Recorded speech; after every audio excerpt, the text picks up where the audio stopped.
quién? Hakimi. Hakimi. Qu'est-ce que je dois expliquer?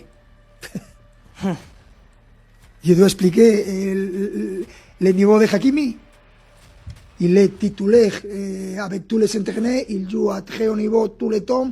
C'est une machine marocaine. 1, 2, 3. أشرف حكيمي.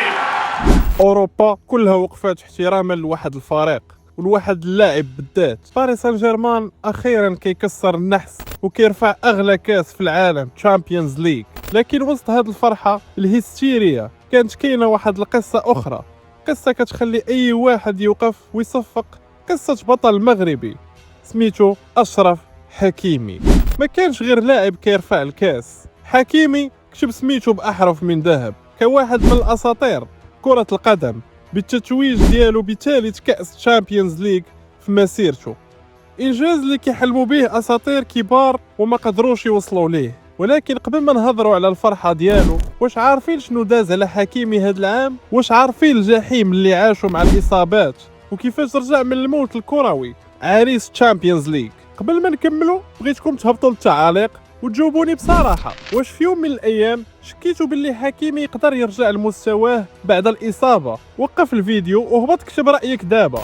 الثلاثية التاريخية. باش نفهموا قيمة داكشي اللي دار حكيمي مع باريس سان جيرمان خاصنا نرجعوا شوية للور. تشامبيونز ليغ ماشي بطولة عادية، هذه بطولة كتعصر النجوم. كاين اللي دوز 20 عام في الملاعب وما قدرش يشم ريحتها، ولكن اشرف في الخزينه ديالو 3 ديال الكيسان تشامبيونز ليغ. هذا الانجاز كيحط حكيمي في كفه بوحدو، ماشي غير كافضل ظهير ايمن في العالم، ولكن كواحد من انجح اللاعبين في تاريخ افريقيا والعرب. شفنا لاعب ناضج اللي الجري ديالو في التيران ماشي غير بالجهد ولكن بالعقل، بالخبره، بشخصية البطل اللي شربها من التتويجات السابقة. ولكن طريقة التتويج الثالثة ما كانتش مفروشة بالورد نهائيا. وراء ديك الابتسامة اللي شفناها كاينين شهور ديال المعاناة، ديال السكات وديال الألم. كاع كنعقلوا على اللحظة اللي طاح فيها حكيمي وتصاب، اللحظة اللي بزاف ديال المحللين والصحف قالوا صافي الموسم ديال حكيمي انتهى. الإصابة كانت صعيبة والرجوع منها كيتطلب وقت طويل وكيتطلب مجهود نفسي قبل ما يكون بدني. تخيل معايا الإحساس كتشوف فرقتك كتلعب أهم الماتشات وانت جالس في المدرجات ولا في السبيطار ما قادر دير والو. بزاف د اللاعبين كيتهرسوا نفسيا في هذه المرحلة، ولكن أشرف عنده عقلية مغربية قحة، عقلية المحارب. حكيمي كان كيسابق الزمن، أطباء كانوا كيقولوا خاصو شهور، هو كان كيقول لهم غادي نرجع قبل. العلاج الطبيعي، تدريبات القاسية في الصباح وفي الليل، العرق والدموع. حكيمي حط قدام عينيه هدف واحد، انا خاصني نكون حاضر في الماتشات الحاسمه ديال تشامبيونز ليغ، ما غنخليش فرقتي والملايين اللي كيتيقوا فيا بوحدهم. وبالفعل حكيمي رجع، وماشي غير رجع اقوى واسرع وكانه عمره ما تصاب. ديك السرعه في التعافي خلات الطاقم الطبي ديال باريس سان جيرمان مصدومين. هذه ماشي غير بنيه جسمانيه قويه، هذه عزيمه ديال لاعب كيرفض الاستسلام.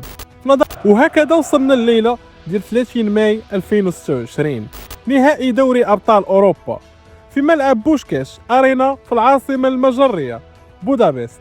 الضغط طالع والعيون كلها مركزة على التيران. الخصم هذه المرة كان صعيب وشرس، نادي أرسنال الإنجليزي اللي داخل بعزيمة كبيرة باش يخطف اللقب. بي اس جي كانت محتاجة لشي حد اللي يكسر الخطوط الإنجليزية، وحكيمي كان هو المفتاح. أشرف ما لعبش غير ظهير أيمن، كان جناح وكان صانع ألعاب وكان مدافع شرس. الماتش كان معقد ومسدود، والتعادل الإيجابي 1-1 خلى الأنفاس تحبس في المدرجات. دقائق كدوز، وصلنا الأشواط الإضافية، 120 دقيقة ديال اللعب والضغط العالي. شفتوا كيفاش كان كياكل تيران طالع هابط، شفتوا كيفاش سد الجهة اليمنى وخلى مهاجمي أرسنال يعانيو.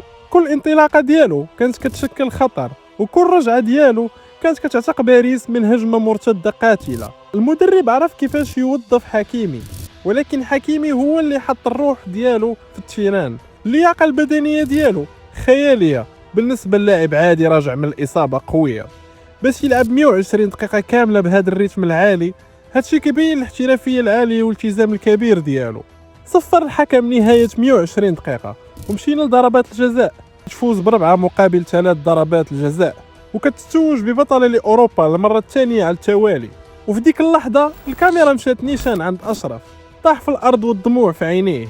ديك الدموع ما كانتش غير ديال الفرحة بالكاس، ديك الدموع كانت ديال التنفيس، ديال دوك الليالي اللي سهرهم وهو كيتألم من الإصابة، ديال الشك اللي حاول يتغلب عليها، وديال التعب كامل اللي تكلل بالنجاح. معاصيها الكاس كانت تاريخية. حكيمي كيهز تشامبيونز ليغ للمرة الثالثة في مسيرته، وحدة مع ريال مدريد وزوج متابعين مع باريس سان جيرمان. هاد اللقطة خلات كل مغربي وكل عربي وكل إفريقي كيتفرج ويحس بواحد الفخر ما كيوصفش. والاحتفالات ما وقفاتش في التيران البارح بالليل واليوم. الصحافة العالمية كلها كتهضر غير على القطار المغربي. شفنا فيديوهات الاحتفالات في غرفة الملابس، حكيمي كيغني وكيحتفل مع صحابه بهيستيريا والفرحة العارمة اللي غطات شوارع باريس، وهي كتستعد باش تستقبل الأبطال ديالها بالكاس. العالم كامل كيشهد اليوم باللي حكيمي ماشي غير لاعب عادي، هو أيقونة حقيقية تجاوزات محنة الإصابة باش تتربى على عرش أوروبا. 3 ديال الكيسان تشامبيونز ليغ، إصابات، تحديات، انتقادات وضغط نفسي كبير. أشرف حكيمي اليوم كيثبت للعالم أجمع أن الموهبة بوحدها ما كافياش، العمل الجاد والصبر والعقلية الانتصارية هما اللي كيصنعوا الأساطير.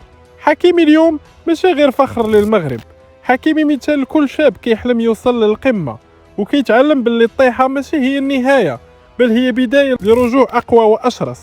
قبل ما نساليو هذا الفيديو بغيت نسولكم سؤال أخير وتجاوبوني بصدق، واش نقدروا نعتبروا أشرف حكيمي بعد هذا الكاس الثالث والأداء الأسطوري ديالو ضد أرسنال أفضل ظهير أيمن في تاريخ كرة القدم الحديثة؟